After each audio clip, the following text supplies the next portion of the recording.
My name is Molly, and I'm a 38-year-old office worker. Today is my youngest brother Ryan's wedding. When I arrived at the reception hall and looked at the seating chart handed to me by the staff, I saw that my seat was the farthest from the main table, near the entrance door. To top it off, while the other tables had 5 people each, for some reason, I was the only one at my table. The title next to my name on the seating chart read, "Lonely Sister Who Graduated from a Bottom-Tier High School," which left me speechless. Other attendees who received the seating chart were glancing at me in surprise, with most of them widening their eyes. But to be honest, I wasn't that shocked. Well, knowing that bride, this isn't too surprising, I muttered as I sat down, recalling the first time I met the bride, Amy. It was about 6 months ago when I first met Amy, the bride and today's star.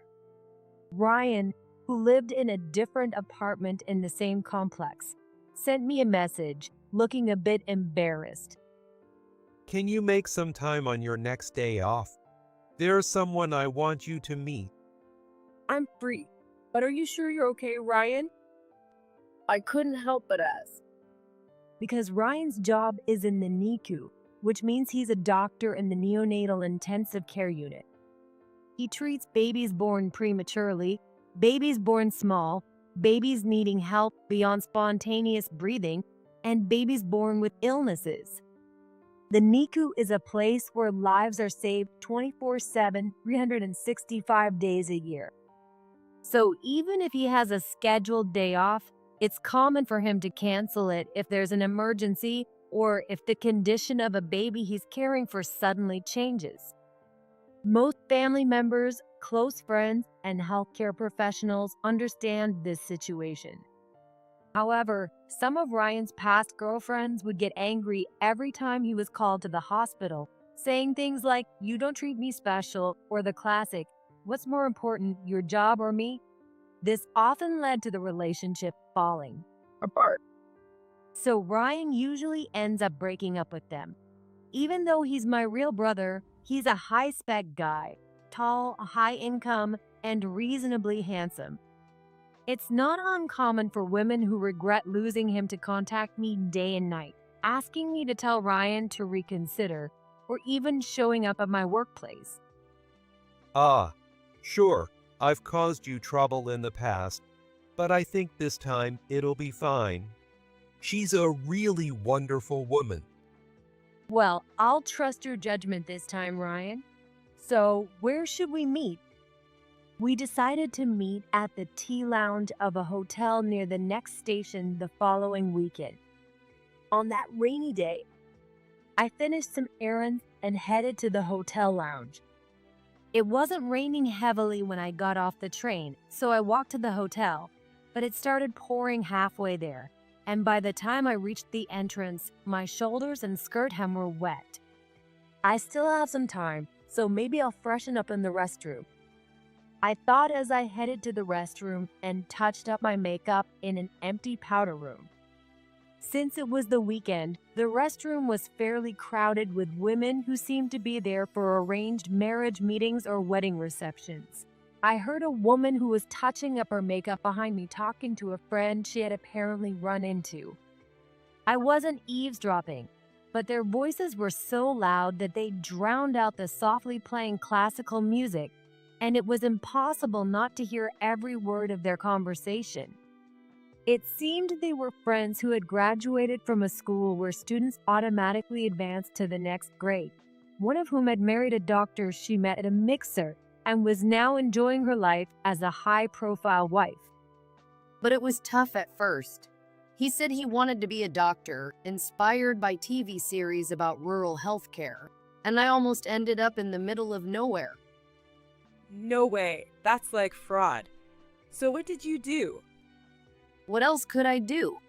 I told him, if you take me to such a place, I'll leave you, and you'll have to pay a hefty alimony. That made his parents turn pale. They put their house up as collateral for his tuition loans to make him a doctor? No way they'd allow that. I see. But my boyfriend might have that risk too. He's currently working in the NICU, so we can hardly go on dates. Hearing that, my ears perked up. There are many NICU doctors in the world. And surely there are single NICU doctors too. But how many single NICU doctors are meeting their girlfriend at this hotel today? So, does that mean the woman talking loudly behind me is Ryan's girlfriend? Pretending to take my time with my makeup, I continued listening to their conversation. Apparently, this woman, who was likely Ryan's girlfriend, had another boyfriend. This other guy was incredibly handsome but completely broke. Essentially a freeloader. He was the perfect accessory for clubs and cafes, drawing envious looks from other women, but she didn't have the time or money to support him forever. So she was planning to cut ties with the super handsome guy and settle down with a high-spec doctor boyfriend. Seriously. Does that mean you're meeting him here today? Exactly. That's why I wore this girly dress. Those science guys are suckers for the typical princess type. Seeing them leave, I glanced at them in the mirror. One had soft, curly hair and wore a cute lace dress. So I'll be having lunch with her. I felt a heavy sense of dread, but there was no avoiding it. 5 minutes later, while I was drinking coffee in the designated lounge, Ryan arrived with a woman. Smiling sweetly behind Brian is indeed the woman in the cute lace dress from earlier. Even though I was prepared for this, I still felt a bit disheartened inside. But unaware of my feelings, Ryan introduced her as his girlfriend, Amy. Nice to meet you. Ryan always brags about you, so I'm happy to finally meet you. Amy greeted me, but all I could muster was a strained smile. Actually, I've made a reservation at the French restaurant upstairs. I thought we could have lunch and chat. Oh, French cuisine? That's unusual. Yeah, but when I consulted Amy about today, she said I think French cuisine would be better for Molly. Amy, standing next to Ryan and smiling, casually said to me, I thought Italian or Chinese might be too heavy for someone your age. "Oh, so now women in their late 30s can't handle their favorite food? Interesting." But I thought it would be embarrassing to lose my cool, so I smiled and let it slide as we headed to the restaurant. When we were shown to the private room Amy had reserved, Ryan started to explain how they met in more detail. According to him, they met at a mixer event where all the men were young doctors. Oh, all the men were doctors? So what kind of women were there? Before Ryan could answer, Amy, with a smug look, replied, Of course, only ladies from good families were there. Embarrassingly, all of us, including myself, graduated from prestigious women's colleges and then focused on preparing to be a bride. "I've never seen anyone call themselves a lady from a good family in my 38 years. She's a rare character." As I listened quietly to Amy's bragging, the food was served. A chef's choice lunch course featuring sole moiniere and salmon tartare. The plump, fatty fish looked delicious. The sole moiniere looks great. When we were students, Molly used to cook the fish our brother caught. Ryan, who prefers fish over meat, seemed happy as he ate. I smiled at Amy and said, "But once you marry Amy, she can prepare fish for you anytime. After all, she's prepared for everything from American to Asian cuisine, right, Amy?" Amy's eyebrow twitched nervously at my comment. I bet this Amy rarely cooks. Her nails were perfectly manicured, which wouldn't withstand cooking regularly. Moreover, they're perfectly arranged, with not a single piece missing. While it's possible she had them done just for today, women can often tell these things about each other. No matter how much she claims to be domestic, it doesn't seem convincing. Yes, of course. If it's Ryan's favorite, I'll put all my effort into cooking it. Amy answered as if it were obvious. Hearing this, Ryan was innocently delighted. After that, while Ryan was carefree, the subtle rivalry between Amy and me continued under the surface. Shortly after that lunch, Ryan proposed to Amy. Then came the busy days of meeting each other's families and searching for a wedding venue. At the family meeting, my other brothers, James and Luke, who are twins, also attended. James and Luke, 2 years younger than me, are both still single but quite popular. They live not far from the apartment complex where Ryan and I live, but we're all usually busy with work and don't get to meet often. So, after the meeting, I asked them to stop by my apartment. James and Luke sat heavily on the living room sofa, looking exasperated, and began sharing their impressions of Amy's family. That was a no-go. Ryan really has no eye for people. Totally. And it's beyond a joke. Do you think so too? Actually, before today, we met once and something like this happened. I told them everything about the incident at the hotel. I just had a bad feeling, but I thought maybe it was just my mother-in-law syndrome talking. James and Luke both chimed in. Mother-in-law syndrome is when you go out of your way to find faults, right? That's not it. Amy's flaws are just too obvious. Yeah. Today, when she told us, if I'd known your brothers were this great, I might have broken up with Ryan, it gave me goosebumps. They also shared what Amy said while I was talking to her parents. Well, Ryan's apartment is in the same complex as his sister's, right?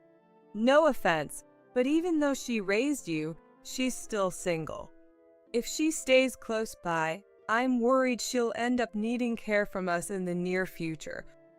It's true our parents died in a tragic accident long ago, and I took on the role of a parent, but I've never expected gratitude or financial support. So hearing about care in old age was surprising, but what shocked them more was Amy's obsession with money. During their conversation, she sized up their watch brands and cars, and when they told her, her eyes practically turned into dollar signs. All we could do was sigh. James and Luke also had issues with Amy's parents. While they seemed like decent people when I talked to them, James and Luke felt they were not good people, but not bad people. Amy's parents didn't scold her for talking about money all the time. They just smiled. Amy bragged about how many high-end jewelry pieces and trips to see the aurora her boyfriends gave her, and her parents seemed proud of her. They pointed out that even in such moments, Amy's parents had an air of, "Isn't our daughter amazing for making men fall for her?" And they were fed up with it. It's like parent, like child. Our consensus was that breaking off the engagement was the only option, but Ryan was still infatuated with Amy. Ryan's an adult, and even if we think his choice is questionable, we shouldn't outright oppose him. True. If what Molly heard about the freeloader boyfriend is true, there might still be room for discussion. No, I don't think so. People like her are good at maneuvering, and she's probably already cut ties with him. We looked at each other and sighed in frustration and helplessness. Amy took the lead in planning the wedding, and finally, the big day arrived. All we could do now was hope for Ryan's happiness. Just when we were thinking that, Amy's declaration of war came in the form of the seating chart title and placing me alone at the least important seat. As I glanced at James and Luke in the groom's family seats, both of them were red-faced with anger. We couldn't cause a scene now. So I quickly messaged them. Please don't make a fuss until the reception is over. They reluctantly nodded in acknowledgement. I felt relieved. The lights dimmed, and to the cue from the MC, Ryan and Amy entered the room to the music. Amy walked past me, so it seemed Ryan didn't see me. But when Amy and I made eye contact, she had a smug look on her face that matched a hump sound perfectly as she passed by. The wedding reception proceeded with the introductions, toasts, and cake cutting without a hitch. When the meal started, the atmosphere was lively and cheerful. I, however, sat silently, unable to talk to anyone at other tables. I had no choice but to quietly focus on my meal. After the speeches, as Ryan and Amy left for a costume change, Ryan finally noticed me sitting alone at the far end. He frowned and gave Amy a sharp look. I quickly waved him off to leave. Let's not make a scene now that we're halfway through, I thought, sweating nervously. A staff member brought me another glass of champagne. In the past, family members would go around pouring drinks, but now it's mainly done by staff. For me right now, it's a relief not to have to go around greeting people and facing a barrage of questions about the title on the seating chart and how I've been treated. However, I couldn't ignore greeting the guests of honor and those who gave the toasts. With that thought, I reluctantly stood up and headed to the guest of honor's table.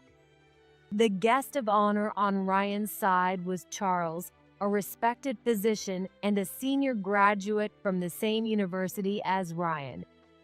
Recently, he was featured in a popular TV documentary, increasing his public recognition. After his speech, not only Ryan's medical colleagues, but also guests from Amy's side were eager to take photos with him. I approached Charles to thank him and pour him a beer when Ryan and Amy returned from their costume change and started making rounds, arriving at the adjacent table for the bride's guests of honor. Noticing them, Charles urged me to sit in his wife's seat and, speaking loudly enough for the neighboring table to hear, had the staff fill a glass to the brim with beer. It's been 5 years already. Time flies. You were a great help back then, and I've been meaning to thank you today. This caught the attention of Amy's father, who asked Charles. Do you know the groom's sister? Charles explained to him. Yes, Molly here is a top employee at a construction company renowned for building medical facilities. She's a tremendous ally when my former students' hospitals need rebuilding. Before Amy's father could respond, Amy interjected angrily. That's impossible. She's just a high school graduate working as a clerk. Amy pointed at me and declared. The room fell completely silent in the face of her outburst, with only the background music audible. Everyone present was watching us with bated breath. But Amy, oblivious to the tension, laughed loudly. Ryan and his brothers are all elites, but this woman is at the bottom. I couldn't stand the thought of her acting superior just because she's the sister. I had to put her in her place. Before Amy could finish her laugh, Charles stood up and, looking straight at Amy, asked, Put her in her place? So you labeled her as lonely sister who graduated from a bottom-tier high school on the seating chart and placed her at the farthest table alone? His calm yet resonant voice was filled with anger. Hearing Charles, Ryan turned sharply to Amy and demanded in a stern voice, Is what Charles said true? Did you do this to my sister? Amy froze momentarily, stunned by Ryan's uncharacteristically harsh tone and expression, then quickly retorted.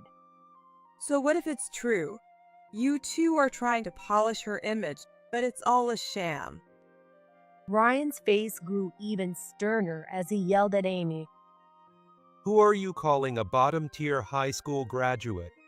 My sister graduated from a university ranked higher than mine. You idiot.